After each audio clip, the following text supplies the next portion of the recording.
40 here. So there's a whole stoat holocaust going on in New Zealand, and absolutely nobody's talking about it because everyone's afraid of the New Zealand lobby. Right? Everyone's afraid, oh, if you go up against the Kiwis, you'll never eat lunch in this town again. Everyone's just ceding our cultural, political, and moral high ground to the New Zealanders, who are always sticking their nose into things that are none of their business. They're pushy. They're trying to take over our culture, and they've got a holocaust going on in their own country. They're trying to wipe out super predators. They're going after the humble stoat. They're going after brown rats and possums, even black rats. Incredibly racist stuff going on in New Zealand. And why are they wiping out these super predators? Racism. They want to protect native wildlife, right? They prefer native wildlife to other wildlife. It's just so wrong. It's so bad. It's so racist. I can't believe what's going on. Welcome to Tucker Carlson Time. Thank heaven it's Friday, mostly because it's not Thursday. Yesterday was Thursday, a day that will live in shame in the history of the American news business. Yesterday, last night, every news network in this country, but this one, faithfully surrendered its entire primetime lineup to Nancy Pelosi. So in place of news coverage, people who tuned in got 2 straight hours of unedited campaign propaganda scripted by the Democratic Party. The effect was North Korean. Every channel the same. Nothing like it has ever happened in this country. Now, the news anchors who faithfully did Pelosi's bidding pretended they were airing some sort of congressional hearing. But they were lying. It was not a hearing. At a hearing, dissent is permitted. The other side can speak. Evidence is presented. Evidence is not censored or deceptively edited. That's not allowed. So what we saw last night was definitely not a hearing. It was a show trial. There was no pretense of fairness or accuracy. The whole thing was indecent. How many people were convinced by what they saw last night? Right around 0. They're not going to win a single vote, so why'd they do it? There had to be a reason. They're not that stupid. Well, the reason they did it is every minute news anchors are whining about some imaginary threat from QAnon. Remember QAnon? Every minute they're doing that, they're not covering the collapse of the American economy, something everyone actually cares about. Collapse is a strong word, but how would you describe it? Today, inflation hit 8.6%. Those are the official numbers. Those are the numbers arrived at using the government's own cooked metrics. But it's still the highest increase in inflation in more than 40 years. So it's not surprising that consumer confidence is at the lowest level ever recorded. Why? Really, it comes down to energy. The cost of energy is up nearly 40% over last year. The average price of a gallon of gas is now over $5, but it won't stop there. JP Morgan predicts it'll get to $6, and soon. So when the price of fuel goes up, so does the price of everything else, because our transportation systems are dependent on the price of fuel. And when it gets high enough, people can't go anywhere. Even the police.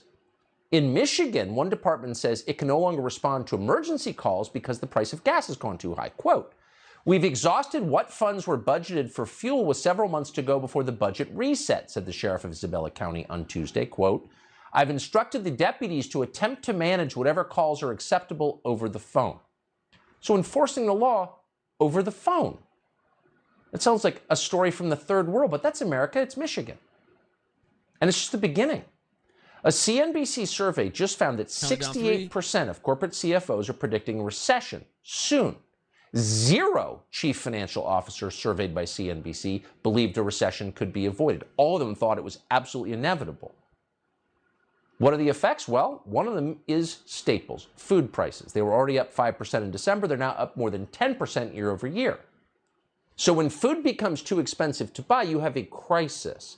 How is the administration responding to this crisis? A demonstrable crisis. Well, Biden has just unveiled new regulations on ethanol.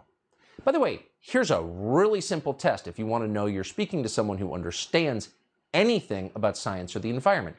Anyone who tells you ethanol is good for the, quote, environment is either ignorant or lying. We know after decades of studying it that ethanol hurts the environment. There is no environmental benefit to ethanol, and there's a massive cost, both to the land and also to you. Thanks to Biden, gasoline refiners will be forced to blend 20 billion gallons of ethanol because it's a renewable fuel for the planet. But what this really is a requirement from the Biden administration to burn food in your car. That's what ethanol is. It's corn. So what happens when you divert food crops like corn to ethanol production? Well, we know the answer because it's been studied for decades. In 2008, an evolutionary biologist at Cornell called David Pimentel wrote this, quote, "The use of corn for ethanol has led to major increases in the price of U.S. beef, chicken, pork, eggs, bread, cereal, milk. It's a boon to agribusiness and a bane to consumers." In fact, the Director General of the UN Food and Agriculture Organization reports that using 22 pounds of corn to produce 1 gallon of ethanol is already causing food shortages. Well, of course. That was 2008. This is not news. Anyone who's been paying attention can tell you. Ethanol is bad for the environment, it's terrible for engines, and it is above all a disaster for your food supply. So at the same moment we are facing food shortages, the Biden administration has decided to make food scarcer and more expensive. Food will be just as expensive as gasoline. Now, you probably hadn't heard about that because once again, last night, every single news network in this country, except ours, was reporting on something else. Here are their priorities. This primetime presentation was both clear and it was compelling, the first in a historic set of hearings here. This is not just about what happened on January 6th or in the days leading up to it. It's about a clear and present danger to our democracy. I have to say, it's just historic to me. This was a hearing unlike any other. I think the committee did a great job tonight. I thought Liz Cheney was particularly strong. It was a very powerful, very well produced, if you will, 2-hour presentation. Tonight, the January 6th committee concluded the first of a series of its public hearings, and the point was abundantly clear. Our democracy remains in danger. These people. Now, normally you could just say, well, they're dumb. That's why they're in TV in the first place, reading scripts that somebody else wrote. I mean, it really is like Anchorman, if you want to be totally honest about it. Hair hats reading words they don't understand. That is true. That's actually what it is. But in this case, it's more than ignorance. It's more than stupidity. It's complicity in a campaign to fool the public, to make you believe that your personal concerns, like the fact you can't buy food or drive anywhere or the police won't come because they can't afford gas, those are not important. What's really important is some other thing that you should be terrified of. Russia, it's Putin. It's QAnon, it's the white supremacists, they're going to get you. And anyone who worries about gas prices, anyone who's concerned about how to feed his or her family, gets a lecture that actually you're just selfish. This is a pandemic of the unvaccinated, really? Or whatever the talking point is. Here was CNN last night. Watch. But I think for something like this to happen, to have an attack on the Capitol, to have an attack on our democracy, to have a president of the United States saying that he won the election when he didn't, I think that is more important than anything. If you don't have a functioning democracy, then it doesn't matter if you have a penny gas prices. You don't have a functioning democracy. And people are going to think, well, what does this matter for gas prices or whatever? Okay, fine, we'll get to the gas prices. That's always going to happen. What does this mean for inflation? Fine, we'll get to that. We talk about that all the time. Yeah. What this means for our democracy is the most important thing, and that's what we should be focusing on. Oh, a civics lesson from Don Lemon. Mr. Lemon, tell us about democracy. What is democracy? Just sum it up for us, if you would. It's a term you use a lot. What is democracy? Well, democracy is the process by which government represents voters and their concerns. Voters vote in representatives. They go to Washington, and they carry with them in their hearts the memory of the people who put them there. And their concerns are first and foremost. So what are the first and foremost concerns of American voters, the people at the heart of this democracy? Well, food and gas prices. But the people who are defending democracy look at those people and say, shut up, you selfish rube. You really should care about January 6th because democracy. The overwhelming majority of Americans don't care about January 6th. And that's why they need to beat you in the face with it again and again and again. They wouldn't be hysterical, they wouldn't be repetitive, they wouldn't be patronizing if you actually cared, but you don't, so they have to lecture you like a child. So with the midterms approaching, this is the Biden administration's strategy. Talk about something else. Shame you if you don't think it's the most important thing. So Biden began talking, hey, this was a speech that was billed as an address on inflation, but it didn't begin with inflation or any honest account of how we got here and how we're going to get out of it. No, it was about January 6th. Watch. Before I begin, I want to say a few words very briefly about the January 6th hearings that were highlighted last night. The insurrection on January 6th, one of the darkest chapters in our nation's history. A brutal assault on our democracy, brutal attack on law enforcement, some losing their lives, and we heard about it last night again. To know together, and I mean this, we can unite and defend this nation, Democrat and Republican. Allow no one to place a dagger at the throat of our democracy. I mean, the overstatement is so ridiculous. You look at everything that's going on in the world. We know what happened on January 6th because no event in human history has had more cameras trained on it. You can watch the video. You can spend the rest of your life watching the video on the internet. Why don't you go ahead and do that? Get back to us. Does that look like a dagger at the heart of democracy? Is that the darkest chapter in American history? It's like insane that you even talk like that. It's QAnon, really. Trump is bad. It's repulsive, actually, when you think about it. Russia is threatening to destroy New York City with nuclear weapons. So how are we doing on that front?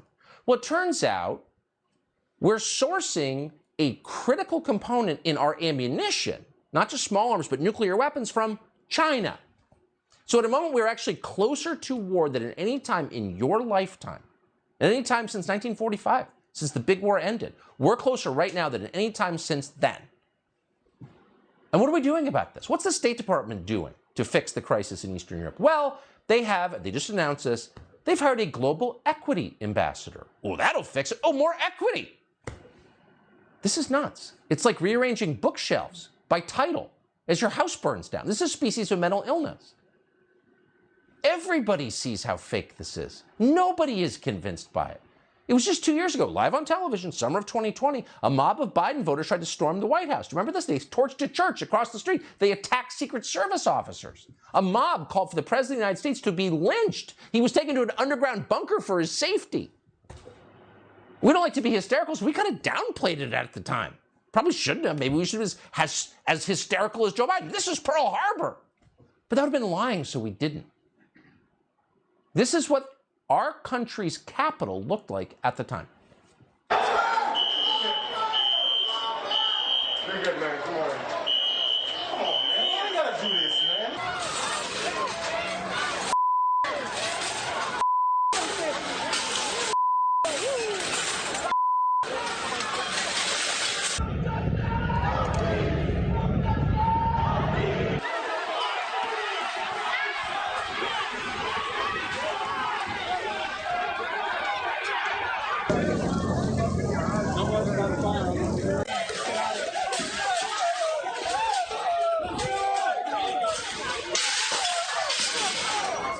You know, you really sort of hate to get into the war of, well, you think that's bad? This was worse. Look at our tape. But really, it's just too much. Stop lying to us. Stop telling us things that we know for a fact are not true because we watch them in real time.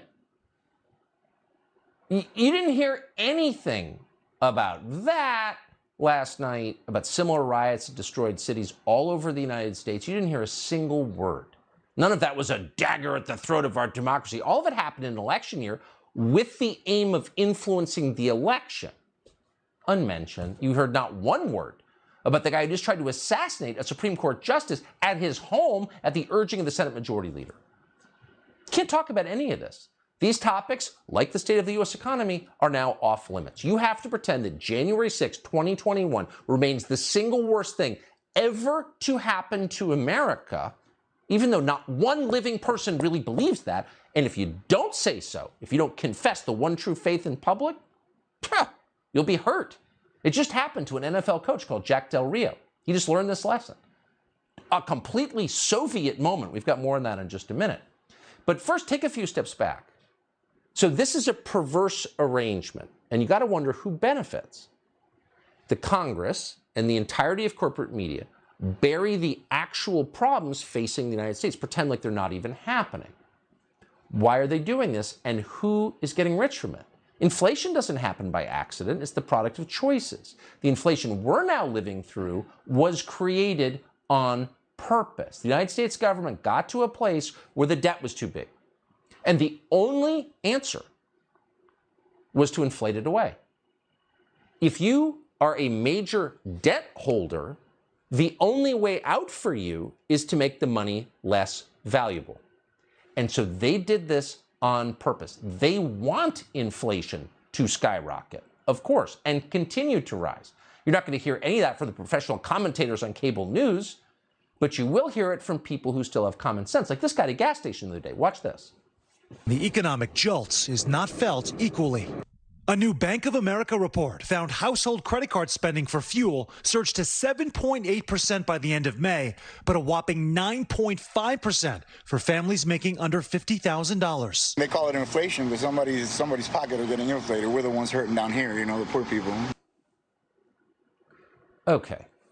So inflation almost certainly is hurting you. In fact, a new analysis out today showed that the average family will pay this year a full month in its total income just in inflation. A full month. Who's it good for? Well, if you've got massive corporate debt, it's a really good deal because you get to pay yesterday's accounts, yesterday's debts with today's inflated dollars. That money has lower real value, so you are getting a deal. It's a scam. They're doing this on purpose. But you could only pull that off if the people you were hurting were completely distracted. So let's scream at them some more about January 6th. Then they might not notice. At this point, we don't really have a choice but to tolerate inflation. That's the truth. The traditional way to attack inflation is to raise interest rates. But inflation has gotten so high that it's going to be pretty tough to do that. U.S. debt to GDP now stands at nearly 125%. That means for every point we raise the interest rate, we're going to wind up paying even more in interest charges on that debt. If the Fed tries to raise interest rates anyway to the point they might actually affect inflation, what will that do? Let's say you bumped it 11 points, which you'd probably have to do to get inflation under control. Jerome Powell, who runs the Fed, has already said there's no limit to how high interest rates could go. At least one financial expert has said 6% interest rates could be coming, and maybe that's just a start, on top of the ones we've already seen. Now, what would that mean for you? Well, interest rates that high would crush Americans with credit card debt. And that's most of the country. In fact, it's the highest rate ever. It would make buying a house basically impossible. It would crash markets. It would crush asset prices. Are we going to do that? That's kind of our option. Probably not. So record inflation is likely here to stay.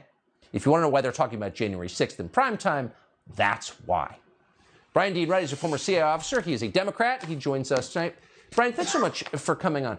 You know, you just wish that someone in Washington would just be honest with us and stop telling us things that are so clearly untrue that it's insulting for them to say it, and just look right into the camera and say, you know, the war in Ukraine obviously has affected a lot of different things, but Putin didn't do this. We did it, and we're going to try and fix it. Why don't they just say that? Everyone knows it.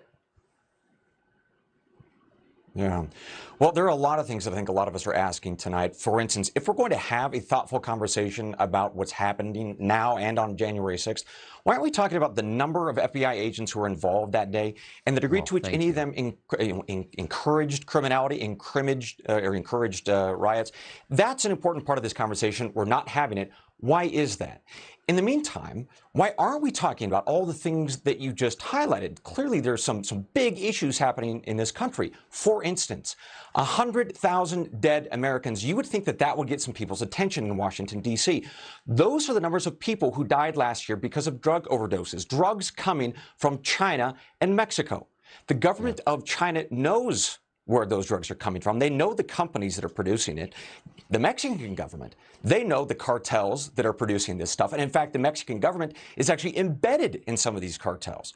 That's right. Why isn't our Congress, why isn't our president asking tough questions about that? Why aren't we coming up with a plan of attack on that? We should be. And, oh, by the way, should we also not talk about the 10,000 plus people who are marching towards our border right now as you and I speak? They're going to join the some 20 million other illegal immigrants who have come into this country. And we could talk about the cost of all that, and we should. But shouldn't we also talk about what happens when a country effectively doesn't have a border, when the world laughs at us and just comes across? I mean, look, there are so many things that we need to be wrestling with. Our young men, why are they using guns and knives in their cars and they're killing their peers at school? Ukraine, let's talk more about that. Afghanistan, boy, trillions of dollars spent there. And by the way, I don't know if you saw this report, Al-Qaeda regrouping. 2 more years and they will be able to attack this country. On Monday, I have a podcast called The President's Daily Brief, and we're going to talk about the fact in 1 week's time, Capitol Hill is going to be discussing the fact that Al-Qaeda is regrouping, but it's a classified briefing. It's a secret briefing. So why aren't we talking about that instead? Well, I think we all have a pretty good idea. It's called November elections. They're nervous and they're hiding the important things. But no one's buying it. It's scary. The disconnect between what people care about and what they're addressing is too wide, and I think it's dangerous, actually. Brian Dean Wright, I appreciate it. Congrats on the podcast, by the way. Thank you. Thank you. So 2 nights ago on CBS News, Bob Costa used to work at National Review and should know better and does know better, told his viewers that 5 police officers were killed by the mob at the Capitol on January 6th. That's a lie. None were. 1 person was shot to death on the Capitol that day, and her name was Ashli Babbitt. There was no mention of her whatsoever at last night's hearing. Ashli Babbitt's husband joins us next because he deserves to speak too.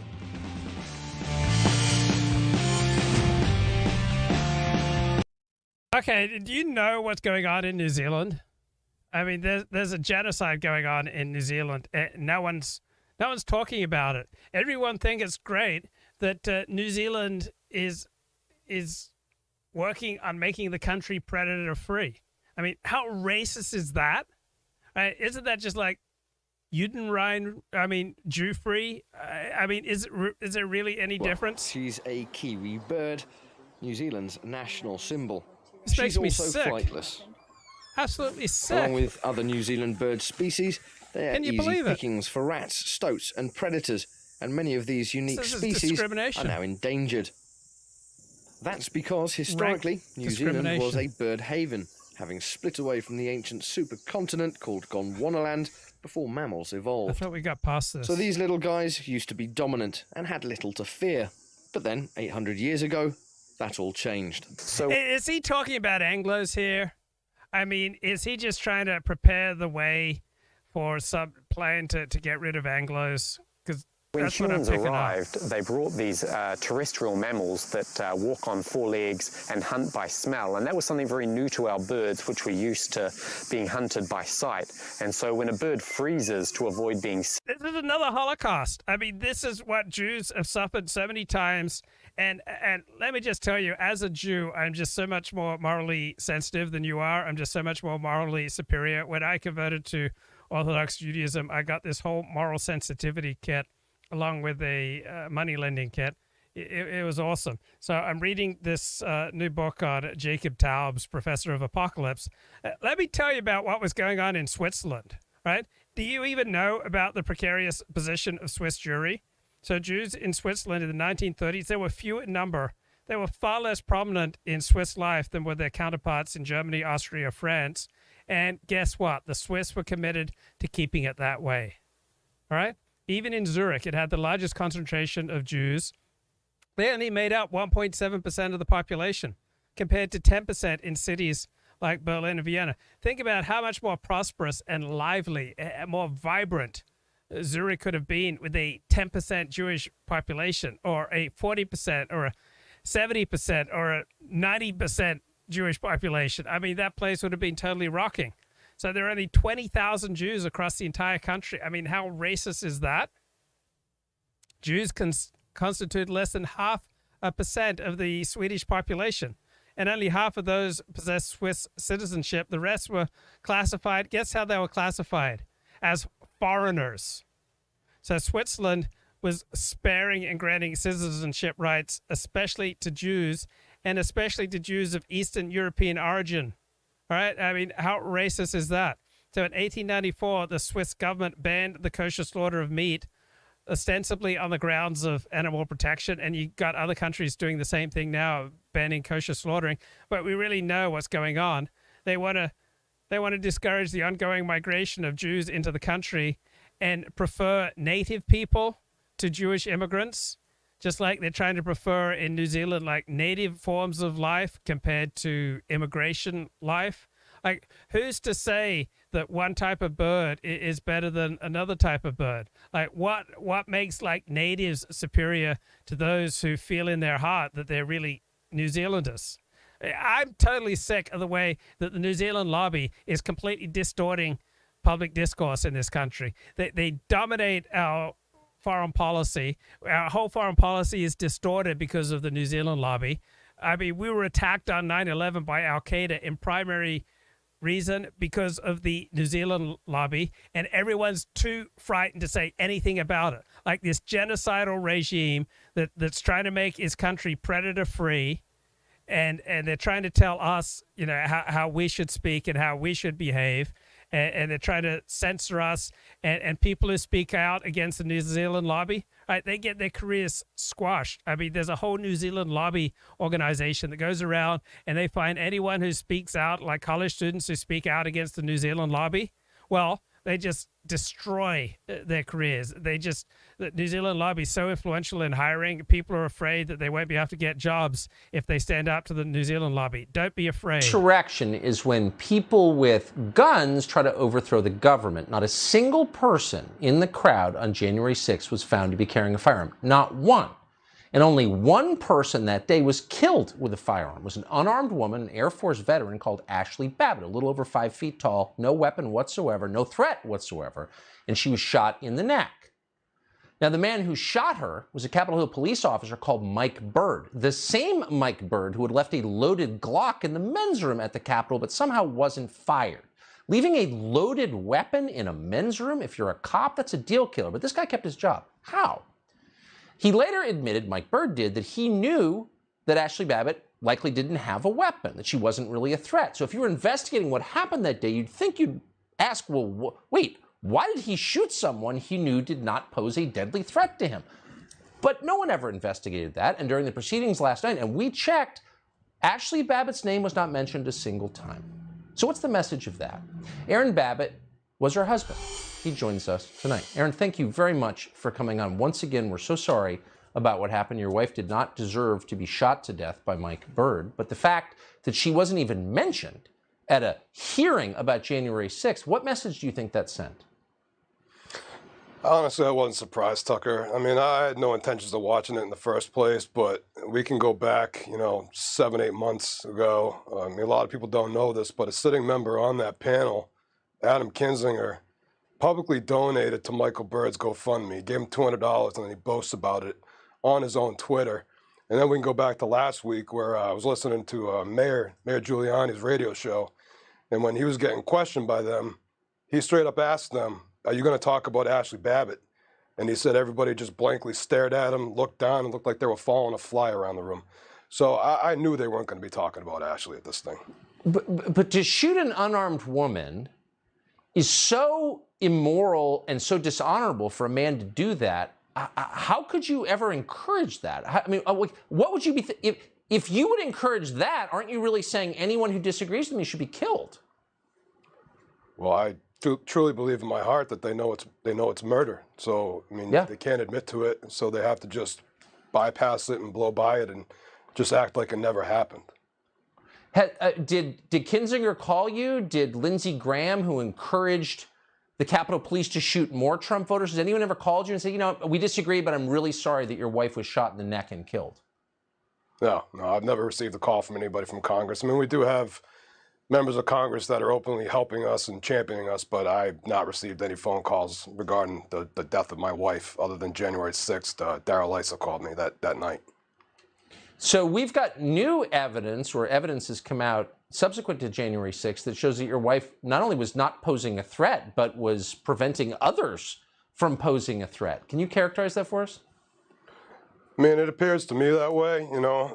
Everybody was caught up in the emotion and the energy that day, but I know my wife, and I could see the change in her demeanor once she started things getting hectic at those doors, once she started, what we now know are bad actors, breaking down those doors and breaking down those windows. I specifically hear her, and I urge everybody to listen to it.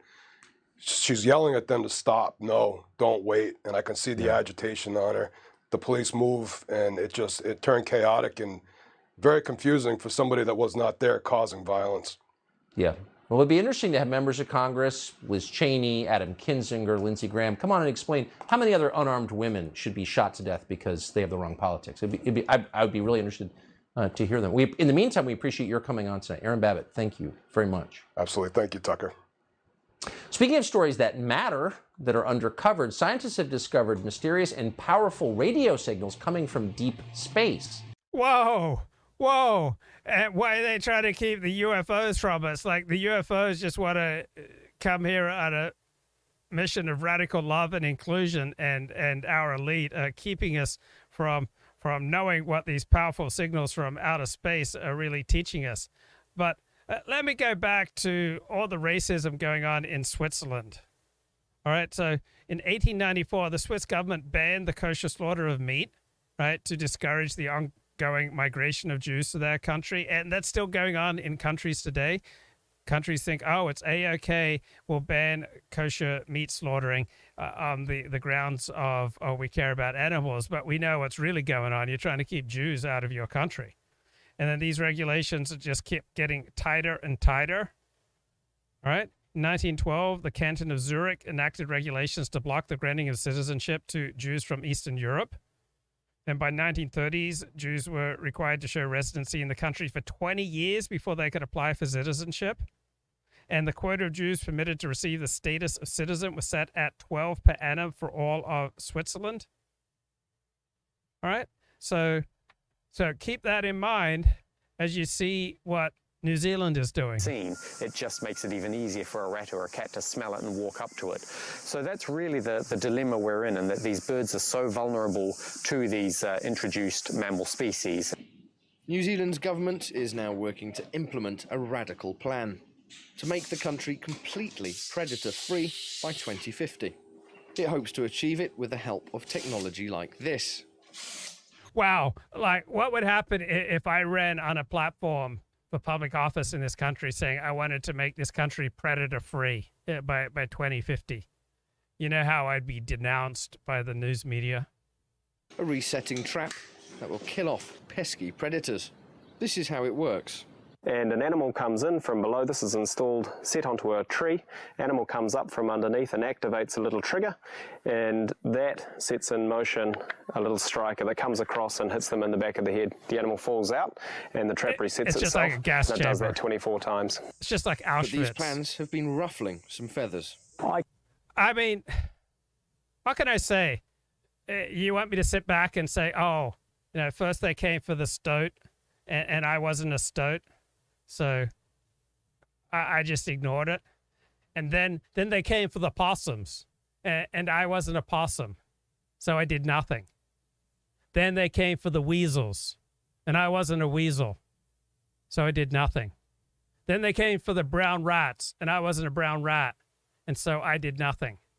Then they came for the black rats, just rank racism, and I did nothing because I wasn't a black rat. And then they came for me. Right? That's how genocide progresses. I mean, the United Nations has taught us about this. I characterize the predator-free 2050 as extremist environmentalism. Total extremism. I don't think it's achievable. It's dangerous. I don't think it's necessary to protect the biodiversity most vulnerable. And I don't think it's the best way to lift New Zealand's environment. Supporters of the policy hope that one day New Zealand will once again be a safe environment for birds like mahua. Oh, so you're saying to create a safe environment for some native forms of life that you have to just wipe out super predators? That by creating safe spaces for select groups, then we have to ban immigrants? I mean, that's what you're saying. You're saying no more immigrants, and if we find any immigrant forms of life here, we're just going to hunt them down and we're going to kill them so that the natives can thrive. Like, who says that native New Zealanders are any more valuable, any more precious, or even any more real New Zealanders than some forms of life in, say, Saudi Arabia or Afghanistan or Nigeria or Timbuktu? Like, why is it that natives should be preferred to other people who have a dream of being free and living the dream in New Zealand. Like, what makes natives better than immigrants? I mean, immigration nation is what New Zealand's all about. And now you're just not just slamming the door shut, you're just hunting down and wiping out these immigrants. Who might be flightless, but is certainly fast. Nick Davis-Jones. And the government's totally behind this. We share Aotearoa with some pretty special native wildlife. Yeah, this is like Disturmer, right? This is Disturmer. This is like Joseph Goebbels. He's got his own ministry of disinformation, right? This isn't misinformation. This is deliberate government propaganda to make people want to kill those forms of life that they label as predators. But really, a predator is just a friend that you don't know yet, right? The government here in New Zealand wants to make you all afraid and all upset and all angry and hateful towards super predators. But everyone that the government tells you is a super predator, they're just a friend that you haven't made yet. For millions of years, their only predators were birds, and our only mammals were a couple of bats. But when early settlers introduced animals like rats, possums, and stoats, they put our native species at risk. So native species, they're at risk now. So because the native species, they feel uncomfortable, so therefore we have to wipe out immigrants because some of the natives aren't ready for multiculturalism, right? New Zealand is going to have to learn to be multicultural, and Jews are going to play a prominent role in teaching New Zealanders how to be multicultural, because without multiculturalism, New Zealand will not survive. So I'm here to teach the Kiwis how to be multicultural. I mean, notice this in-group versus out-group language they're using. It's like, to preserve a safe space, to stand up for the insecurities and the inferiorities, just the lack of, the lack of willpower and diligence. I mean, like the natives here, they probably don't work very hard. And so they're trying to wipe out competition from immigrants who will be more diligent, who will be more innovative, whose blood is younger and richer and more vibrant. What New Zealand needs is this vibrant immigration blood. New Zealand badly needs a blood transfusion from these stoats and brown rats and possums and black rats. That's what New Zealand needs, because right now New Zealand is filled with this tired old white blood, and that's just not going to get it done. Because if New Zealand's going to survive, it's going to have to become vibrant and multicultural. And Jews are going to play a leading role in teaching New Zealand how to be multicultural. In the rest of the world, birds had evolved to protect themselves from mammals. Our birds were used to eagles and harriers, predators in the sky with keen eyes. So they had our birds, like our people, like our Anglos, like our native, our native Kiwis. All right, our people. We're just too sensitive. We're just too precious. We just can't compete in an open market. Well, guess what? The free market will make you free, and it will make you rich, and it will make you prosperous. And if you can't compete in the free market, you don't deserve to survive. All right? I'm simply echoing the Koch brothers. All right? I just want to introduce a free market into this protective zone that New Zealand's got going on, just trying to wipe out everyone who might pose a little bit of competition for their natives. They just want to coddle their native wildlife. Just try to make a safe space for these forms of life who simply can't compete in a free market. Like, I'm opposed to this government intervention. Evolved to stick close to the ground and freeze to avoid being seen. This doesn't work when your enemy is also on the ground. So New Zealanders made a choice to start protecting our native taonga from invasive predators. Iwi, community groups, businesses and individuals are working together with government departments, using traps to make our country safer for its native. This is just like the Holocaust, all right? You've got business, you've got people, you've got the government, you've got law enforcement, right? You've got academia, right? The first Einsatzgruppen, they came from the German academies, right? So the new Einsatzgruppen in New Zealand, they're coming from their most prestigious institutions. And no one can say anything because they're too afraid of the New Zealand lobby. Well, I am not afraid. Here I stand. I can do no other. So help me God. I will stand up to the New Zealand lobby. This New Zealand carnage stops right here and right now. I will be your voice. I will fight for you, and I will win for you. And this incendiary rhetoric about, immigrants coming to New Zealand and they bring their problems with them. They bring drugs. They're rapists. I won't stand for that kind of exclusionary talk. Didn't we learn anything from the Holocaust? Of animals. In difficult-to-reach places where trapping isn't possible, 1080 is distributed. This biodegradable toxin is useful in New Zealand as it targets mammals, not our native species. Right. This is just what they used in Auschwitz. And this is exactly what De Sturmo was talking about. This is exactly what Joseph Goebbels was talking about. Right. We're just going to use gas and it's only going to target Jews. It's not going to interfere with the natives because these outsiders, they're not real Germans. So here the New Zealand government is trying to teach people that these immigrant forms of life, that they're not real New Zealanders. When really the most real New Zealanders out there are people being born right now in Afghanistan, people being born right now in Africa, who haven't even heard of New Zealand, but they are the true New Zealanders. It also breaks down quickly in the environment and doesn't leave a permanent residue in water, soil, plants, or animals. We now have small, predator-free havens throughout the country, including offshore islands where our birds can thrive. So is that what we're going to have in the United States soon? We're going to have predator-free zones where immigrants aren't going to be allowed? I mean, this is like Jim Crow, right? This is New Zealand imitating the very worst parts of American history and instituting Jim Crow laws of just the most blatant and vicious and violent forms of racial discrimination all throughout the country, setting up these like safe zones where immigrants aren't allowed.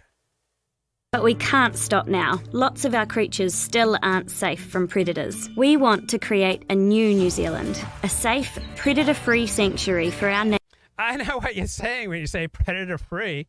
You're saying you hate black people, right? You hate Muslims. I mean, you hate people who commit disproportionate amounts of certain types of white-collar crime, right? I know this doublespeak. I know what you're trying to do. This is like creating like government agencies to limit how many pages need to be on a mortgage application. All right? You think it's easy for me out there making these cash advances, right? I mean, luckily cash advance is unregulated, so I can make cash advances all day long. But trying to sell a mortgage loan and now the government says, oh, you have to keep it on just a certain number of pages, like the requirements, and you need to make it understandable to people. Well, how am I going to make any money when you regulate me like that? Native birds and animals. By using the methods we already have and thinking of bigger, more ambitious ways to protect our species, we can make New Zealand a safe place for the animals who've called it home for millions of years. Oh, so if people live in a place for millions of years, somehow they have more of a right to it than people on the other side of the world? I mean, this is just blood and soil nationalism. I'm going to call it out for what it is. It's blood and soil nationalism. Frankly, it makes me absolutely sick. Recently, New Zealanders have been spending their free time doing something unusual. They're trapping rats. It's a common pastime. Right. See, they're trapping Norwegian immigrant rats. And this is applauded. Our elites think this is awesome. Like, this is the way to go. You track down immigrants and you kill them. Right. That's what's going on. It's a rat apocalypse. It's a rat holocaust, and no one will say it because they're afraid of repercussions from the New Zealand lobby. Well, here is a man who is not afraid. I will stand up to the New Zealand lobby. Rats are an invasive predator in New Zealand, so the country's come up with an ambitious plan to kill them. Yeah, right. So, now you're saying, oh, Norwegian black rats, they're a vicious predator. And soon you're going to be saying that against what? Mexicans and black people and Jews and, mortgage brokers and advanced lenders and, quick payday lenders and jewelers. I mean, where does it end? All of them. But could this ever possibly work? Oh, so could it work? Not, is this morally right? I mean, is this genocide? Is this sanctioned by international law? Does the United Nations favor this? What would Barbara Lerner Specter say about this? No, they don't care about that. All they care about, does it work? Like, will it make life better for native people? Well, what about the immigrants, right? What about the rats who are just yearning to breathe free? Like, give me your tired, your poor, your struggling masses of rats yearning to breathe free. I thought that was the whole ethos of New Zealand.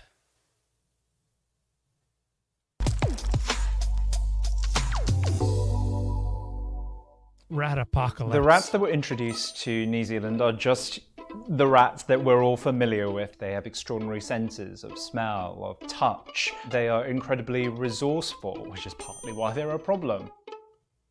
Rats were first introduced into the country in Yeah, so immigrants, they're just too resourceful. They just work too hard. All right, this is the same rhetoric behind the anti-Chinese labor legislation in California in the 19th century. Is like, oh, those Chinese, they work too hard.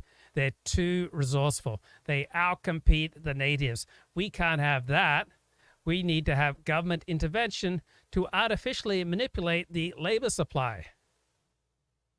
in the 13th century when they hitched rides on voyaging canoes. Before then, the only mammals on the island were tiny finger-sized bats. Rats are prolific, they breed easily, they get everywhere, they're very hard to get rid of once they're in a place. Invasive predators, like rats, are a nuisance everywhere. But in New Zealand... Wow, so we're just taking whole slices of immigrants and just calling them invasive predators and saying that they are nuisances everywhere, right? And so think about the ideology behind this kind of propaganda. The ideology is that government will save us. The government is the answer to the problem. Well, let me tell you, I've studied Milton Friedman and Friedrich Hayek, and government isn't the answer. Government is the problem. It's this kind of vicious racial discrimination that created Auschwitz. And I'm not going to be afraid to call it out, no matter how powerful the New Zealand lobby is. So I've been reading this book, Scientist, E.O. Wilson, Life in Nature. It's a biography of E.O. Wilson. And really, really shocking stuff that they found. Right? I mean, you're not gonna believe what they found. So apparently, when you have a place and you bring in new species, well, at the same time, you wipe out native species. Like, can you believe that? Right? You bring in new species, and I would think everyone would just live together in radical love and inclusion, but that's not how it really works. So I'm pretty shocked to learn that the immigration of new species comes to match the extinction of settled species. I mean, you're telling me that nature is red in tooth and claw. And then this book is really shocking. Apparently, different species require different minimum areas to have a reasonable chance at survival. So not all species need the same amount of space. And so I was shocked. I went and looked up invasive species on Wikipedia. Do you know what an invasive species is? It's an introduced organism that becomes overpopulated and harms its environment and then adversely affects habitats and bioregions, causing ecological, environmental, and economic damage. So, we allow in, we at least don't kick out immigrants who overpopulate, harm the environment, and adversely affect our ecology, our environment, and our economy. So essentially, the elites are telling me here that different species have different gifts, different species have different interests, and that while natural resources are limited, species desire is infinite. And so effectively, what this government propaganda and elite news media propaganda is telling me, that diversity and proximity leads to tragedy and mass death. I can't believe They're causing an ecological disaster. Oh, God. Islands worldwide tend to be hotbeds of evolution because the animals and plants that find themselves on islands are separated off from relatives on the mainland and so evolve in their own weird and wonderful ways.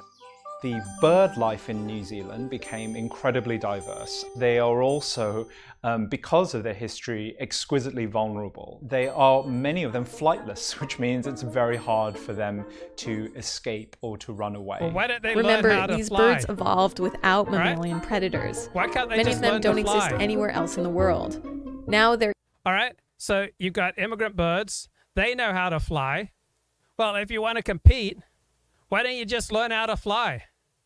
Right? Instead of wiping out the competition, instead of this Herculean level of government intervention, instead of just trying to completely transform society to wipe out your competitors, why don't the natives learn how to fly? Why don't they learn to become as resourceful as the immigrants? Why don't they learn from the younger, more vibrant immigrants, like a better way to live? It just makes me sick, all this government intervention into the free market, just hunting people down. They're easy prey for hungry rodents.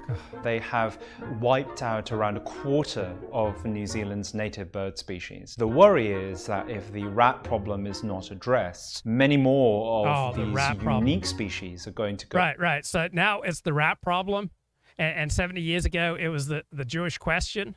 Right now it's not even a question, so they won't even talk about, we've got the rat question. Let's talk about whether the presence of large number of rats in our midst is really a good thing for us. They're outcompeting the natives. They're just too innovative.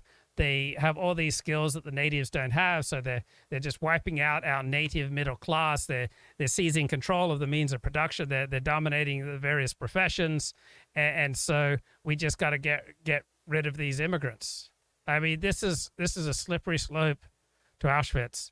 No one will talk about it because they're too afraid. Del Rio is a football coach. He's defensive coordinator for the Washington Commanders, formerly known as the Redskins, till for some reason that was unacceptable. So a few days ago, Del Rio pointed out that nobody seems to talk about the BLM riots anymore and said they're pretending to care about January 6th. Well, he was attacked for this because you're not allowed to tell the truth at any level whatsoever. So he came back and said he stood by his comments. Here's what he said. I think we all as Americans have the right to express ourselves, especially if you're being respectful. I'm being respectful. I just asked a simple question, really. Let's get right down to it. What did I ask? A simple question. Why are we not looking into those things? Oh, he thought he had a right to respectfully express himself in the land of the free, but it turns out no. Just hours ago, the coach of the Washington Commanders, a fascist moron called Ron Rivera, announced that Jack Del Rio has no right to talk, and he's being fined $100,000 for doing it. Rivera began by claiming that, quote, lives were lost on January 6th, which is a lie. Then he continued this way, quote, our organization will not tolerate any equivalency between those who demanded justice in the wake of George Floyd's murder and the actions of those on January 6th who sought to topple our government, end quote. If you can think of a line more filled with cant, dishonesty, and propaganda than that, send us a text and tell us what it is, because we can't. I mean, that's just flat out Maoist. Basically what he's saying is, shut up. You're no longer allowed to talk. If you disagree with the orthodoxy, you will be punished. This is an NFL team, and it's happening everywhere. ESPN has publicly shamed baseball players for refusing to wear pride patches on their uniforms. They're bigots! This is not just about baseball. That religious exemption BS, which is used in sport and otherwise, also allows for people to be denied health care, jobs, apartments, children, prescriptions, all sorts of rights. And so we have to stop tiptoeing around it because we're trying to protect people who are trying to be bigoted from asking for them to be exempt from it when the very people that they are bigoted against are suffering the consequences. Sarah Spain, yeah. Believing in God is a threat to my rights. Imagine how fun her personal life is. She looks happy. Clay Travis is the co-founder of Outkick. He joins us tonight. So, Clay, professional sports were a masculine domain. Any expression of masculine sensibility, the traditional masculine virtues, is now illegal. So the left just kind of came in and took over professional sports. So it seems like what happened. You're 100% right. And that's why I haven't been surprised by sort of the continued scope of censorious culture that we've seen steal out across the entire landscape of American life. Because, Tucker, when I first started coming on your show, all I did was talk about sports. And it was troubling to me what I saw, which is if you were willing to even ask a question like Ron Rivera did, you got fined $100,000 for pointing out something, by the way, that's 100% true. The BLM protest led to more deaths. They created more destroyed property, billions of dollars more. They also led to far more destruction than what happened on January 6th. And yet nobody has ever bothered to look into it and say, hey, wait a minute, who organized all of these protests? What was behind them? And oh, by the way, why were Democrats able to bail out people who were arrested for violent crimes? And now we're going to have primetime hearings on January 6th? The message that's being sent there, and by the way, that was ESPN broadcasting. You come home, you pop open a beer, and you get a random person on ESPN telling you that you're a bigot if you don't wear a pride flag on your uniform at work. This is what the world has created, Tucker. They are sending a message, not just to Ron Rivera and not just to those Tampa Bay Rays players, but to the thousands of other people involved in professional athletics. That is, shut up. If you tell us what you think and we don't like it, we're going to come after you, your profession, and your livelihood.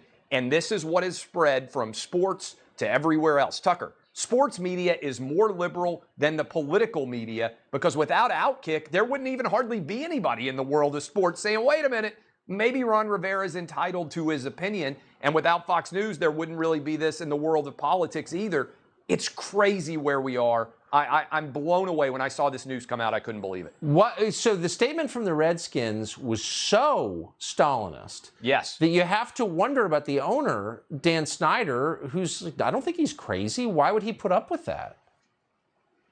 I think that there's all sorts of political maneuvers that are going on right there. If you want to get behind it, they're trying to build a new stadium in Virginia. Dan Snyder's been under fire for cheerleader-related transgressions. By the way, congratulations to the NFL. The Carolina Panthers, Tucker, I don't know if you know this, now have a transgender cheerleader because I know everybody out there in the NFL who's watching the games has been clamoring, begging for there to be a man pretending to be a woman on the sideline wearing a cheerleading uniform. But this is the world that we now live in athletics. And it's not only that, look, you should be able to say whatever you think. The same people, Tucker, who have been losing their minds over punishment to Colin Kaepernick for his political beliefs, but I haven't seen them say a word about Ron Rivera being fined for his, which is the next level move in the world of sports. Clay Travis, for us tonight. Great to see you. Thank you. Great to see you as well. Have a fantastic weekend. So Kevin McCarthy runs the Republican Party in the House. If they retake the House, he'll be Speaker. A super PAC is spending a lot of money to boost a congressional candidate in Nevada called Mark Amodei. Now, another Republican running in the race, Danny Tarkanian, says that Kevin McCarthy is effectively backing a liberal. Now, we're not from the states. Okay, I mean, this is all small potatoes when there's a whole rat holocaust going on in New Zealand. I mean, listen to this exterminationist rhetoric. With the fate of rare birds like the kiwi and the kakapo at stake. Well, what makes these rare birds better than some brown rat, right? It's like, you know, asking what makes some beautiful, brilliant, talented, you know, young woman, you know, better than some low IQ, predatory, you know, criminal who's, you know, naked on the streets and molesting children. Come on now. New Zealand is enacting a radical new plan called Predator Free 2050. We want to create a new New Zealand, a safe, predator-free sanctuary for... This is just what Hitler talked about. This is just straight out of the Joseph Goebbels playbook. Our native birds and animals. Predator-free 2050 is New Zealand's ambitious goal to rid the entire country of introduced mammalian predators, rats, ferrets and possums. Currently, New Zealand's predator-free approach consists of using pesticides and encouraging citizen trapping.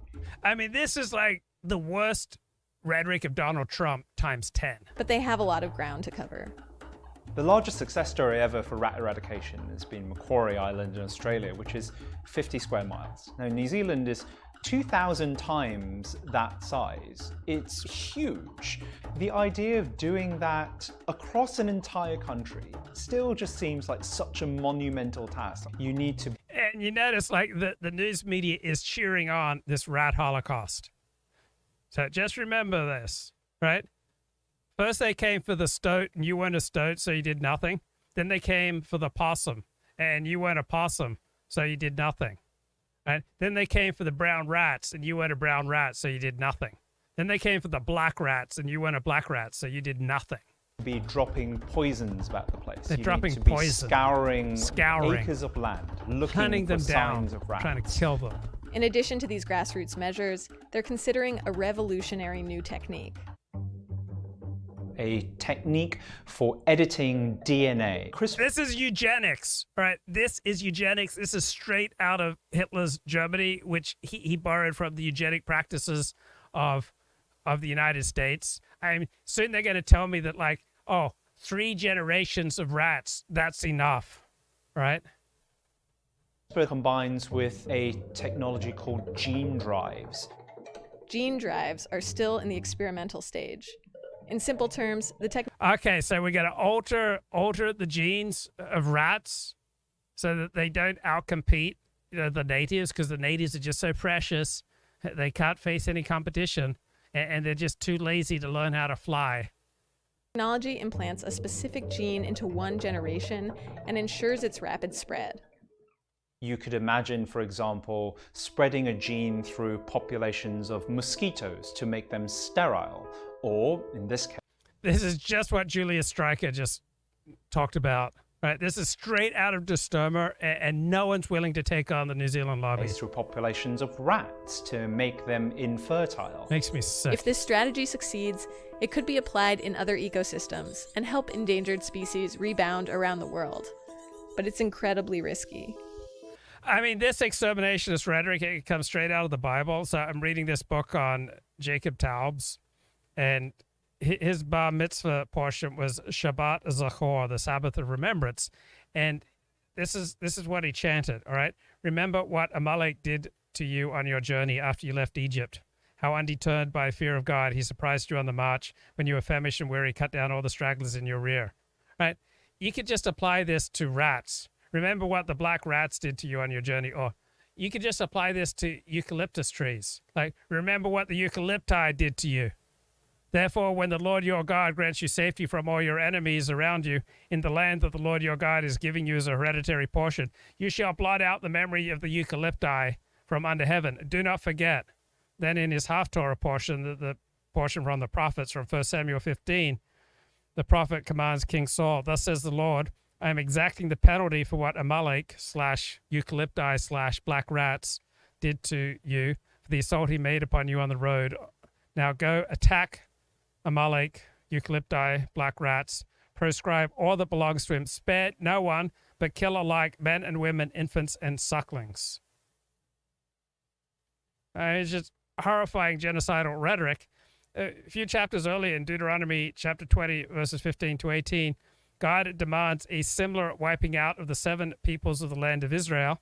Why? Lest they lead you into doing all the abhorrent things that they have done for their gods. Oh, so we can't have any religious competition. We're unwilling to live in a diverse society. We won't put up with pluralism. No religious freedom for us. No freedom of speech here. I just want you to wipe out the 7 nations. So Jacob Taubes says that his bar mitzvah portion sowed the seeds of his suspicion of the law. And then think about eucalyptus trees, right?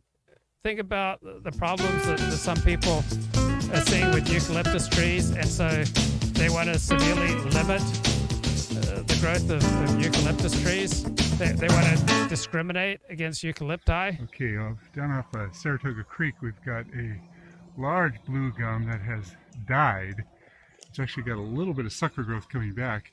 But if you look up on the bark, you can see areas all the way up where it's been attacked by, I'm guessing, woodpeckers going after the... So now they're going after dead blue gum eucalypti. Insects under the bark. And I do know that the Eucalyptus longhorn borer is a big problem in these trees. I see lots and lots of entry holes way up there. Oh, so we've got another animal that just happens to be able to outcompete eucalypti and kill them. And so that's a problem. You can't see it in this video. The very tip of that branch. Yeah, all the way up. So that's going to be my educated guess as to what killed it. You know, the secondary. People don't want to talk about the eucalyptus question, but I will. Because unlike everyone else, I'm not afraid of the eucalyptus lobby. I am tired of how the eucalyptus lobby is just dominating our politics, dominating our foreign policy, perverting our government, preventing the execution of justice, and sucking up our valuable water resources and making life tough for, you know, our native wildlife, our native plants who we should put as our top priority. Infections are going to be the fungus that's going to attack it and make it weaker. So if this tree's got to come down, it's got to come down sooner rather than later. Because you saw that other tree, what happens when this is another Holocaust. You get all these things. There's no hesitation. Yeah, then it becomes really, really dangerous for a climber. I usually use to 1 make year life safer for climbers as a extent of what I'll go up into in a dead tree, but that is species dependent. Some trees I can... species dependent. All right, this is speciest. Do you understand the violence inherent in the system? Like this kind of discriminatory rhetoric, this speciest rhetoric, making distinctions between different species and implying that like some species are better than others, that certain species are just genetically born with certain predilections, which are like dangerous for other species who have to be specially protected. And so because of no fault of their own, right, we're just going to wipe them out. And this is socially acceptable because people are so afraid of the eucalyptus lobby. An alder tree will get really rotten really fast, and they fall down. So if a tree gets rotten, that's bad? That like the ageism here, that somehow it's better to be alive than to be rotten, that it's better to stand tall than to fall down. This just makes me sick. Here's a video that I've never done before or talked about. I do lots of videos on eucalyptus trees, but this is like a warning about eucalyptus trees and planting them too close to your home or plant.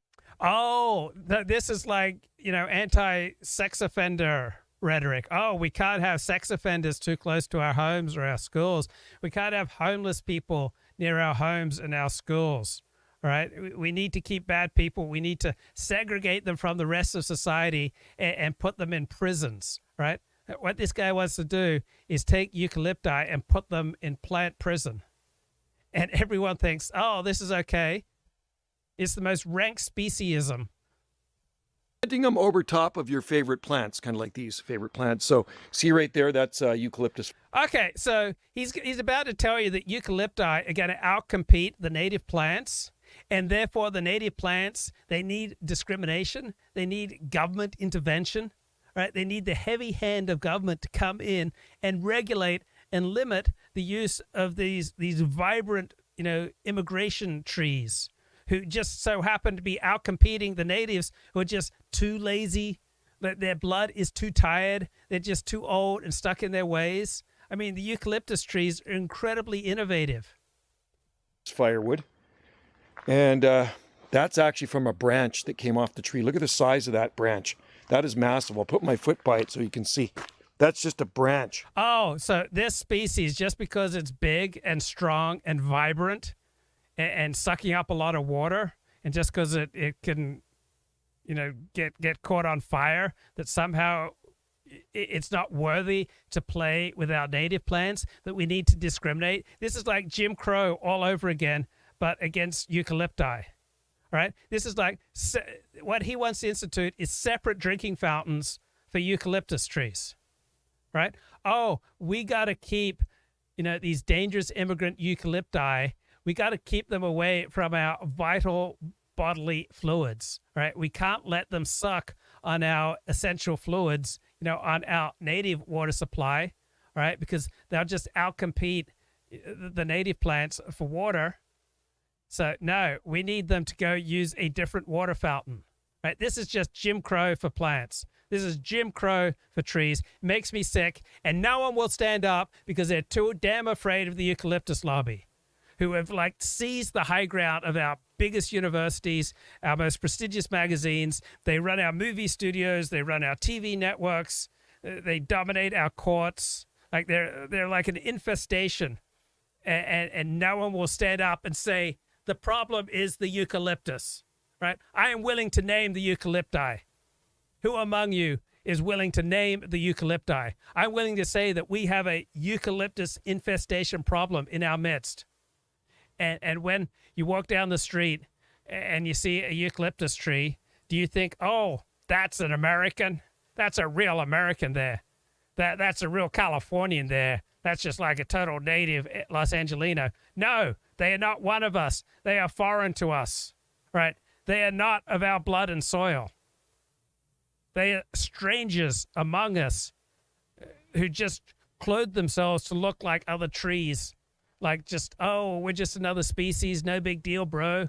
What about the radical love and inclusion? And then a 75-foot one fell across there. You saw the video. That's the root ball there. So just because a 75-foot tree wants to fall, or just because some lending bank, was a little too innovative, just because some merchant bank was kind of got over its head with derivatives, was releasing all these really innovative financial products, and it, there's a hitch and it falls, and now you want to point it out and say, oh, that's bad. We want to regulate you more. You need to use a different water fountain. Lifted up the palm. The stump is down here, left a gaping hole that I'm in the process of filling up. But anyway, I got all the firewood bucked up. So the problem with eucalyptus trees is that they can be brittle in heavy, wet snow. So you can see up there, a branch broke off.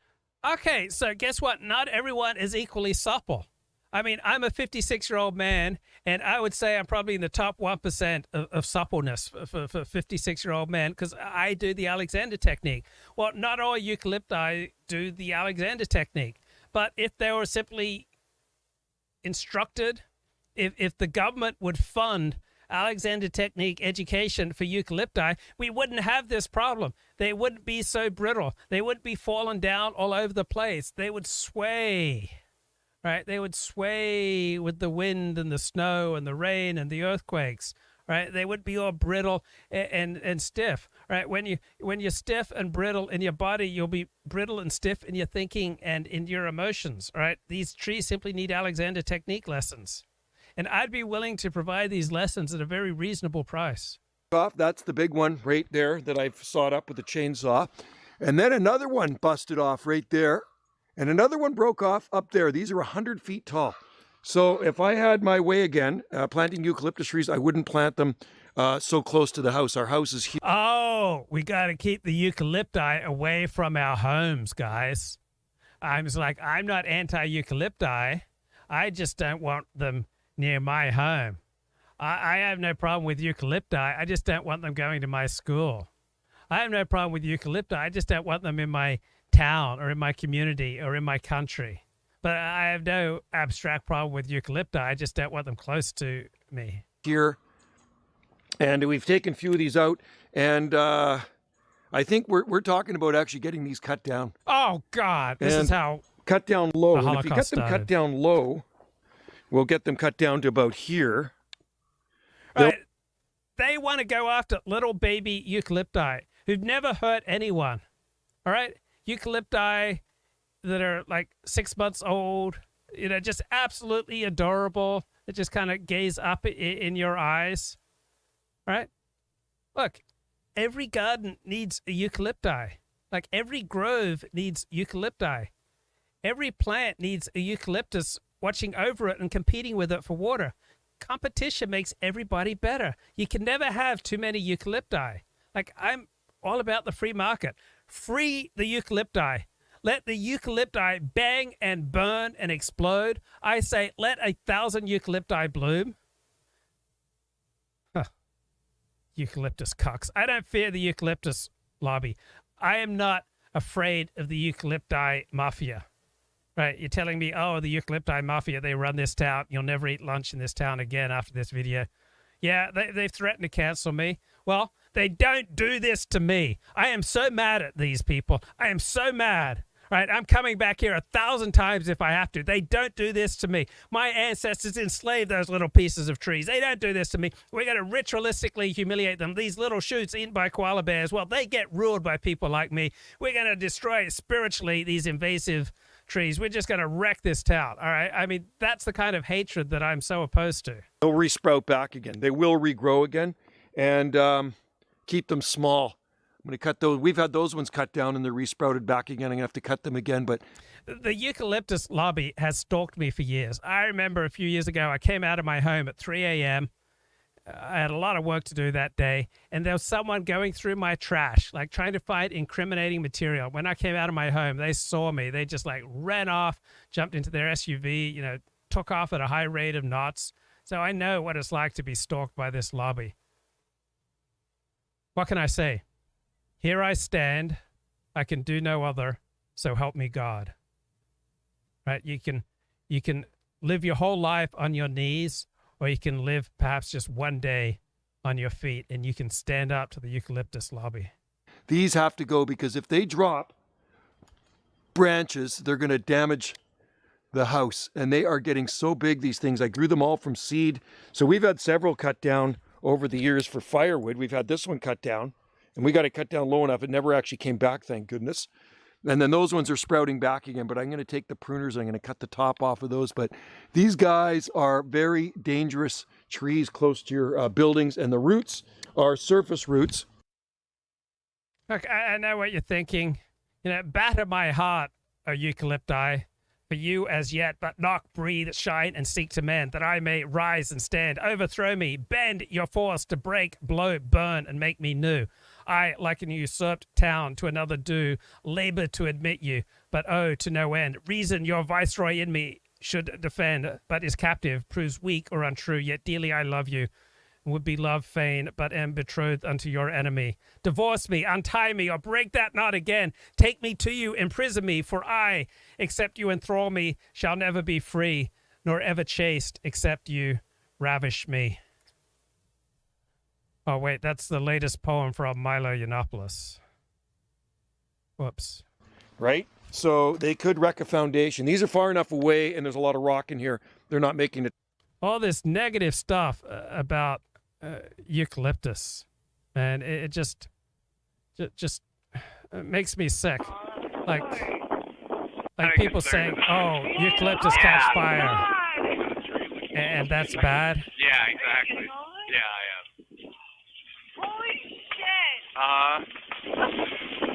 Oh, just because they burn, because they're filled with oil and they burn, therefore we're just going to discriminate against them?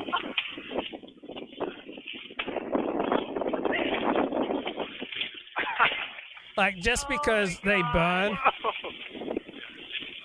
at a high rate. All right, so eucalyptus trees, they're just 12% of the population, but they make up 56% of the fires, and therefore we're going to discriminate against them? I don't think that's okay.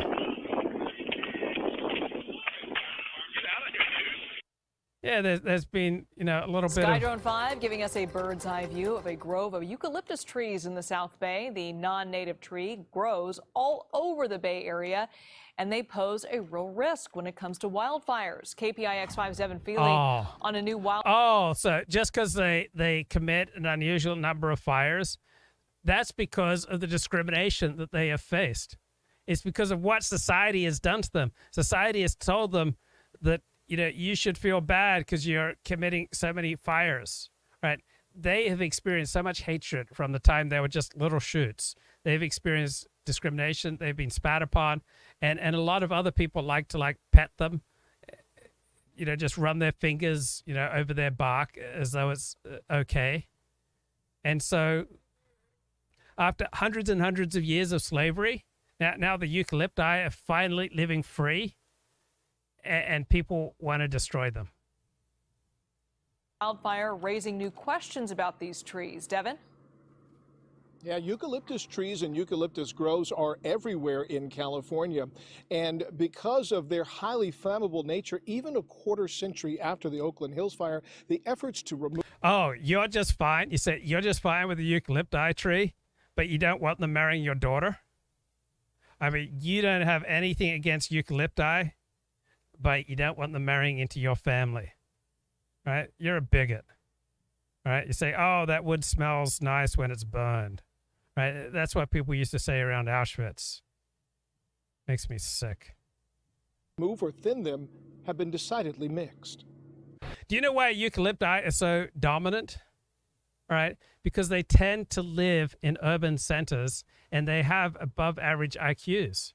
That's why there are so many eucalypti chess champions and great physicists and Nobel Prize winning economists.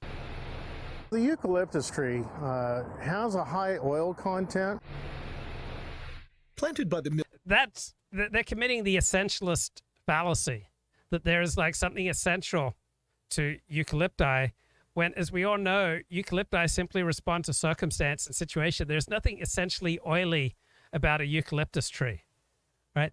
That is just a response to centuries and centuries of discrimination, racism, violence, and bigotry. So they developed oil as a defense against that bigotry. And to try to boil it down and say, oh, eucalyptus, they have a lot of oil in them, therefore they're more dangerous and they're more likely to catch on fire and more likely to be damaging when they catch on fire. They're suffering from the essentialist fallacy, that there's something essential about a Jew, or there's something essential about a black man, or there's something essential about a eucalyptus. It's a fallacy. And if you don't believe me, just look up the essentialist fallacy. Millions by early settlers, eucalyptus trees remain a defining feature of California's landscape, despite a well-known and sadly well-documented history, including the devastating Oakland Hills fire, of being highly flammable. Eucalyptus is a hardwood, and because of the oils in it, it does burn with a lot more energy, and therefore... That's not inherent to who eucalypti are. That is a learned response to centuries of humiliation and racism. It gives off a lot of heat. If Californians needed a reminder of the potential threat posed by these non-native trees, look no further than Portugal, where a massive wildfire fueled by eucalyptus groves has killed more than 60 people and left a charred, blackened landscape in its wake. The eucalyptus tends to slough off some of their bark and their leaves, which create a high fuel loading in the groves. In the aftermath of the Oakland Hills fire, there was an effort to remove or thin eucalyptus groves. But 26 years later, we found plenty of eucalyptus. Just like Switzerland, right? They didn't want too many Jews in Switzerland, so they just were always trying to thin the herd. Trees in the Santa Cruz Mountains, San Jose, the East Bay, and beyond. The efforts to remove them either scattershot or ineffectual. We have eucalyptus groves throughout California. And so what they're really saying is we need a final solution to the eucalyptus question. That's what's really going on here, but nobody will speak up. Nobody will name the eucalypti. In various areas, especially along the coastal lines. And so it does create issues. But despite that, there doesn't appear to be money, manpower, or perhaps the will to remove them. People are unwilling to wrestle with the implications of the eucalyptus question. I mean, you can't even talk about it publicly. Try going into a bar talking about the eucalyptus question. All right, you'll just get shut down. So back to this book, new book here, biography of scientist E.O. Wilson, A Life in Nature, and look at this really racist chart here. So they're saying that the more immigration you bring in, all right, it leads to extinction of existing species. Right? I mean, this is just so racist. Everyone knows that immigration is awesome. So Jared Diamond talked about the island dilemma. Right? If most of a habitat is destroyed and just a fraction of the area saved as a reserve, the reserve will initially contain more species than it can hold at equilibrium.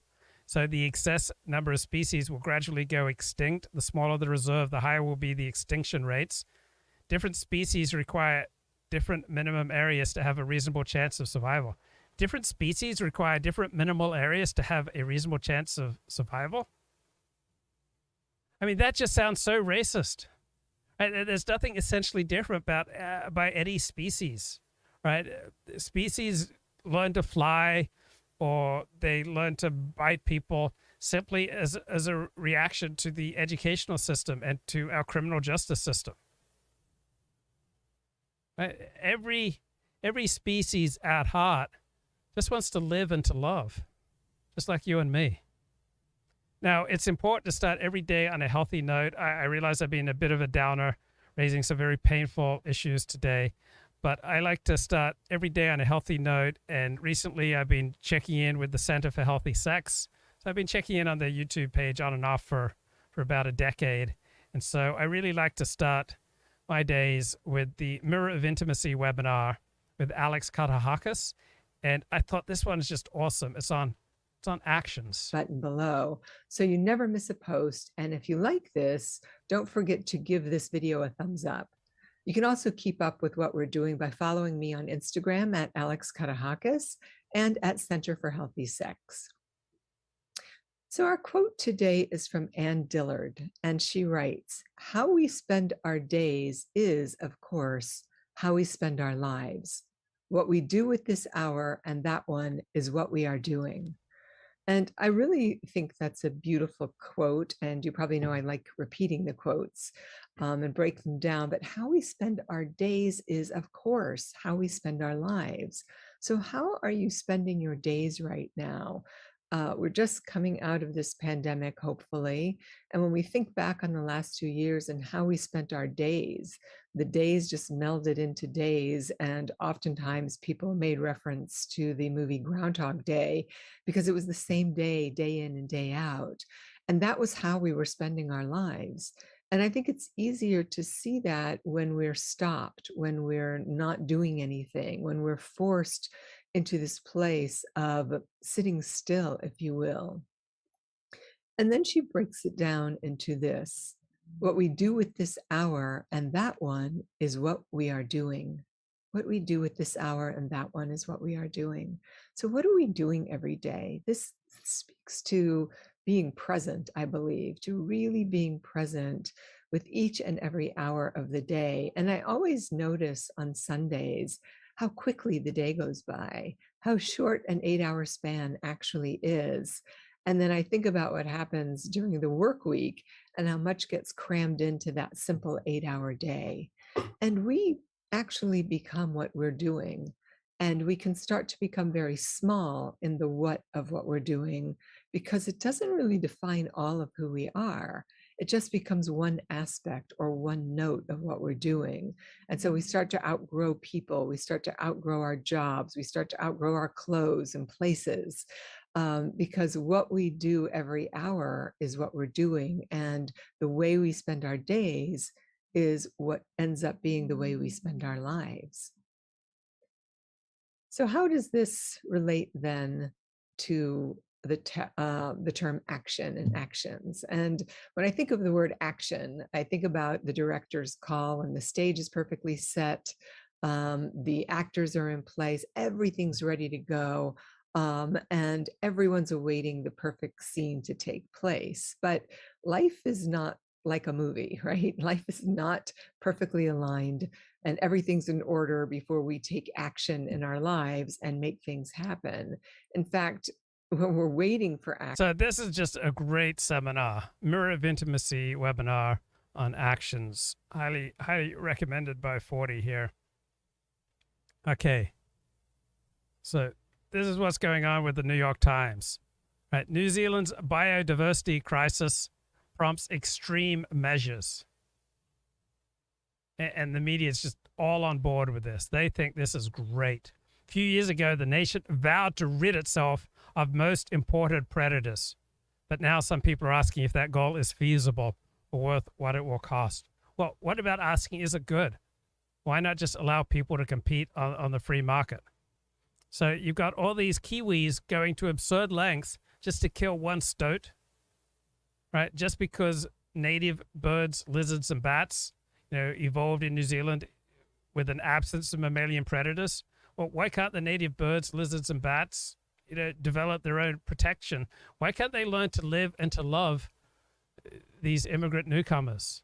What about an attitude of inclusion and radical love and inclusion?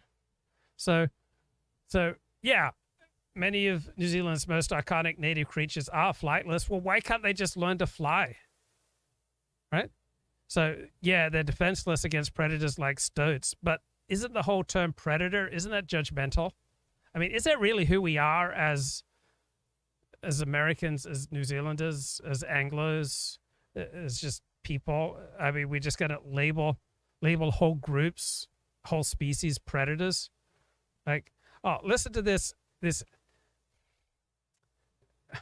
really prejudicial and diminishing language. I hate this. Stoats, weasel-like creatures with jagged teeth and remarkable agility. That's not all they are.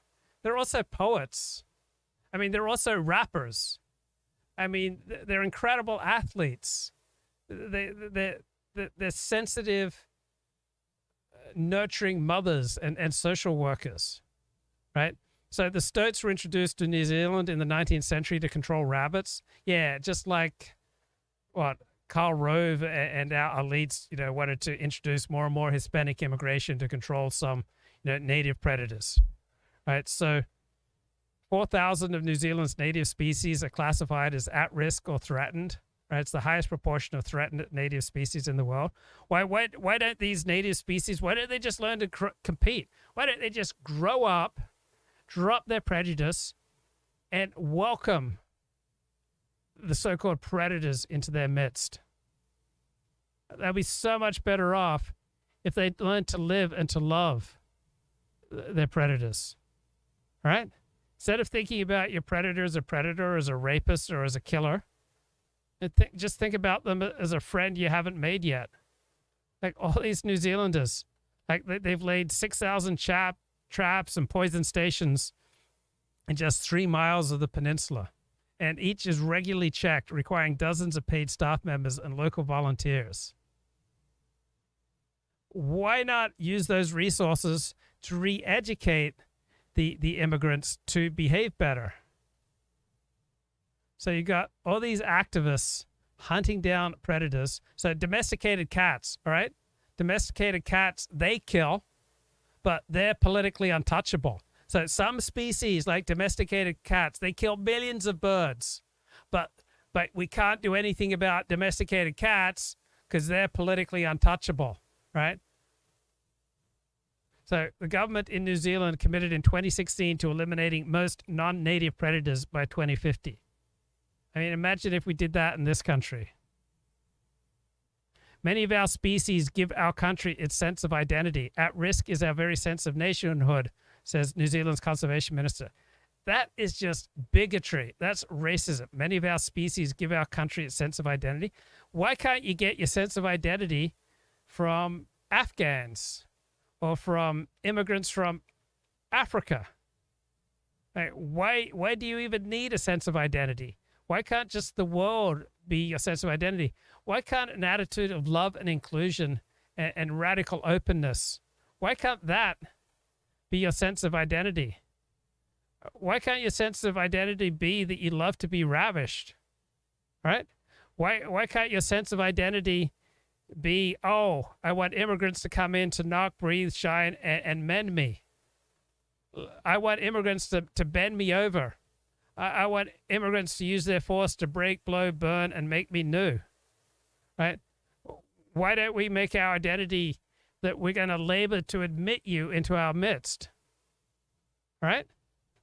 Why not make our identity ideally love the stranger and the immigrant?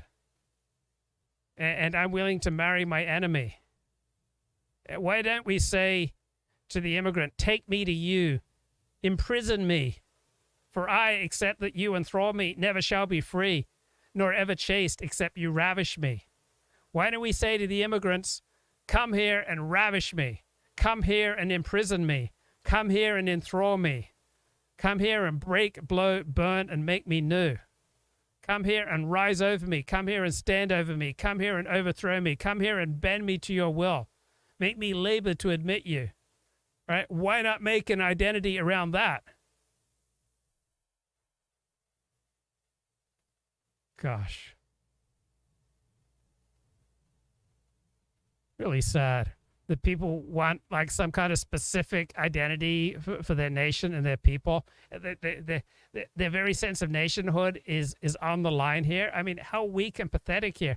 Why not make your sense of nationhood that you love to be ravished by immigrants? It's a wonderful way to create an identity. So 6 years in, the campaign has achieved significant successes. Right? They're eradicating predators from 117 of its roughly 600 islands and creating multiple fenced predator-free reserves around the country. It's just Jim Crow. Absolute Jim Crow. And if I can do anything about it, I'm not going to allow this. Right? I am going to take action. I'm so inspired by Alex Katehakis. Action. We can end up not doing anything. And there's a saying that perfection is the enemy of the good, because we're waiting for some perfect scenario, some perfect person, some perfect marriage to take place. So by taking action and saying, okay, this is going to be good enough, then you can start to achieve some of your personal and professional goals. There's another saying that done is better than good. So just taking action, moving towards what those personal and professional goals are. And so take a moment right now, excuse me, to ask yourself, how am I spending all of my days? And what does every hour look like? And am I procrastinating on my personal and professional goals because I'm waiting for perfect? And what if today was the day? Today was the day to take action on whatever it is you've been putting off. Because moving towards something good and desirable really engages our life forces. We start to feel vital. So the left in this country is copying many the tactics of the New Zealand lobby against our Supreme Court. Experience Hunter Biden. Now, according to a brand new report from the New York Post and Miranda Devine, insiders close to the Bidens, they now say that Hunter is his father's closest advisor and is even reportedly offering advice on Ukraine policy. What a shock. Now, you may remember Joe himself called Hunter the smartest man he knows, but maybe Joe was onto something. Hunter did ink very lucrative deals in Ukraine with no experience in oil and gas. He was also paid millions from oligarchs like the former First Lady of Moscow, in that case, $3.5 million. And, of course, the big $1.5 billion deal with the Bank of China. So I think it's fair to ask yourself, what kind of advice do you think maybe Hunter would be giving his dad on gun policy, especially in light of these new photos that came out, or how to fix inflation or how to fix rising gas prices? Now, meanwhile, we have more signs tonight that the left and their intimidation tactics are continuing. This was on FoxNews.com. This is scary.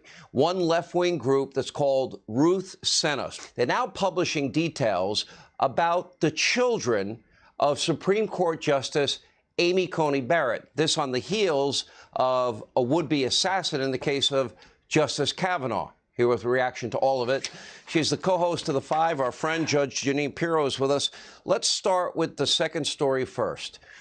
I cannot, for the life of me, Judge, understand. We have laws. You're not allowed to harass. You're not allowed to intimidate judges, especially when they're making a ruling. Okay.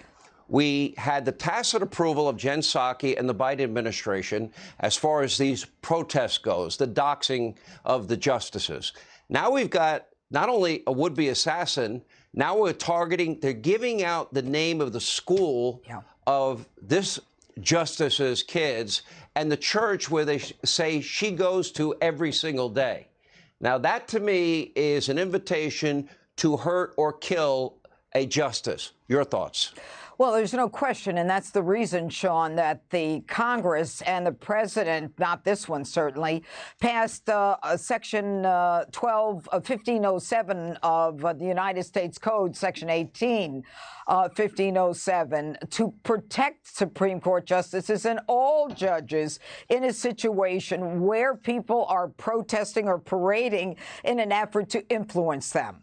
This goes beyond that. And by the way, Sean, the fact that Merrick Garland, especially after the attempted assassination of a Supreme Court Justice, Brett Kavanaugh, the fact that that night Merrick Garland did not use that 18 U.S.C. 1507 to arrest everyone in front of Justice Kavanaugh's home, to me, he should be fired. Now they're going one step beyond that. They're not just looking to influence a judge's opinion by threatening, intimidating, or worse, their children. This is beyond the pale. It all started, Sean, with Maxine Waters when she said, get in their face, get confrontational. And it continued with Chuck Schumer when he was talking abortion and going after Gorsuch and Kavanaugh.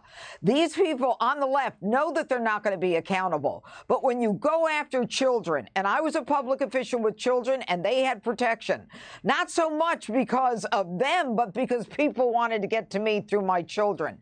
And in the end, we've got an administration that is ginning up a revolution. Even Joe Biden said it on the, what was it, Jimmy Fallon? Kimmel, the other night, a mini revolution. That's what they want. And Judge, Ruth let me read what they wrote. Go. The group Ruth sent us. They wrote, Falls Church is a people of praise stronghold. She sends her 7 kids, and they give the name of the school, and she sits on the board of directors for, and she attends church daily. Every day. Okay, Judge, if that's not a direct threat to a judge, I don't know what is. That is a direct threat. And what you've got is you've got a country that is on edge. You've got people who are going to listen to that kind of rhetoric, and they're going to act on it, just like the guy did with the Supreme Court Justice Kavanaugh. And the blood will be on their hands when something happens. And the fact that the mainstream media doesn't bother to cover this is shocking. And, you know, I don't know how people decide they're going to stay in office, Sean. The people on the left are trying to threaten everyone out of office who's on the right. All right, let's go to Joe Biden's son, Hunter. We got these new images out. He apparently is with a hooker, according to reports. There he is, recklessly handling a gun. We also know that he lied on his gun application about his drug use. And we know that they dumped the gun in a dumpster. Thank God somebody that was responsible actually found it and gave it to the police. You know, I'll use Biden's language. For God's sakes, Joe, maybe tell Hunter Okay. It's time to take action against the New Zealand lobby. We feel like we are engaged in our lives, that we're making things happen. And more importantly, that we're on purpose. What is the purpose of my life, and what action am I taking in order to move towards that purpose? Actions that create healthy and genuine excitement are different from those that just create drama. So you want to consider that also. And drama can be a way to just sort of stir the pot or spin our wheels when we don't have a well thought out plan. So what is the plan for your goals, for your hopes, and for your dreams? What actions are you taking towards those? Or are you just spinning your wheels and creating drama? And this can be especially true where sex and love are concerned, that you have to be both active and discerning when it comes to sex and love, because these are such powerful, powerful forces that you don't want to just throw yourself at anyone or lunge at a sexual act unless you're very clear that that's what you're doing. And if you're very clear, then you know what the consequences will be, and you're making a choice to deal with those consequences, good, bad, or otherwise. So when you are seeking someone or you're being sought after, these action states are driven by biological directives. They're nature's imperative that we bond, that we seek others, that we connect in a particular way. And so we want to be discerning about whether or not this is a true experience of love and wanting and desire versus one that is a repetition of some impulse control problem, perhaps. So I think that's what we've got going on here. What we have together, it's a true expression of love and desire. And it's not just, repeating impulses that have gotten way off track in the past. But today, together, we're creating this whole community based around radical love and inclusion. That's it.